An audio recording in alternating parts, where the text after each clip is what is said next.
This is The Space Shot, episode 314 for March 24th, 2018. Falcon 1, Flight 1, Atlantis, and Jules Verne. I'm John Molnix. On Saturday, March 24th, 2006, a SpaceX Falcon 1 rocket lifted off for the first time. About 30 seconds into this flight, things started to go a little bit bad. I'm linking to a video in the show notes that shows liftoff and the eventual tumbling out of control of the vehicle. This launch was 12 years ago today. The progress that SpaceX has made since these early unsuccessful Falcon 1 flights are something to be celebrated, especially when you take a look at what could be their launch cadence this year. In the next 30 days, SpaceX is due to launch 5 missions. For comparison, the first 5 flights of the Falcon 1 took place over a multi-year period, from March 24th, 2006 to July 14th, 2009. Congratulations to SpaceX for the anniversary of this launch. It may not have been successful, but it was the first step.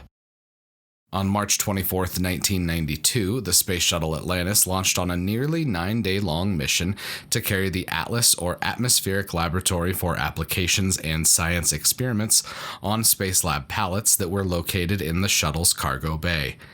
The shuttle mission had numerous familiar faces, from Charlie Bolden, who was the commander, to mission specialists Kathy Sullivan and Michael Foale.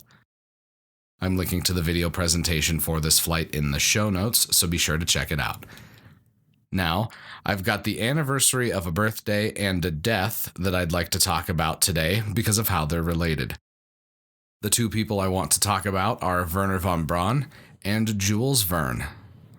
Von Braun was born on March 23, 1912, and Jules Verne died on March 24, 1905. Verne saw much of the 19th century in his life, and he wrote a considerable number of important works, from 20,000 Leagues Under the Sea to his book From the Earth to the Moon. Von Braun moved from developing the V-2 rocket during World War II to designing the systems that would send humans beyond low Earth orbit to the moon. The reason I'm talking about these 2 figures in the same episode is that I find it remarkable how much progress was made from the years that Verne was writing to the years that von Braun was experimenting with rockets. Moving from science fiction to science fact brought both wonders and horrors for rocket technology. In their own unique ways, Verne and von Braun opened up the imaginations of people around the world. I'm linking to a few articles on both of them in the show notes, so be sure to check them out. One thing I would caution against is thinking that we made more progress during the early years of the space race compared to now. In the past few years, the work that's been done with additive manufacturing and 3D printing, as well as reusability, are just some of the exciting new avenues that we've yet to fully exploit. I'm looking forward to sharing some of those developments with you over the coming months. I've been talking with some incredibly knowledgeable people that I plan to have on the podcast, so stay tuned for details. Let's finish with one last piece of space history today that's related to von Braun. The Mercury Redstone BD launch, which stood for Booster Development, took place on March 24, 1961, and it was a critical flight that's been overshadowed by others during the Mercury program. There were issues with the Redstone configuration that needed to be ironed out, and this was the flight that proved those modifications were sound. Quote, at 12:30 p.m., Mercury Redstone Booster Development, BD, lifted off straight and smooth from Cape Canaveral on its programmed trajectory. The whole configuration impacted in the Atlantic Ocean 307 miles downrange, 5 miles short of the plan, and sank to the bottom, exploding a SOFAR bomb en route. Mercury Redstone BD was highly successful, as George Lowe reported to Administrator Webb. It, quote, demonstrated that all major booster problems have been eliminated. I wanted to read that quote because I wanted to mention the SOFAR bomb because it's something I'm going to talk about in the future. SOFAR, or sound fixing and ranging bombs, started being used during World War II. This was the first mention I'd heard of their use in the space program, so naturally I'm a little curious to know more about their use.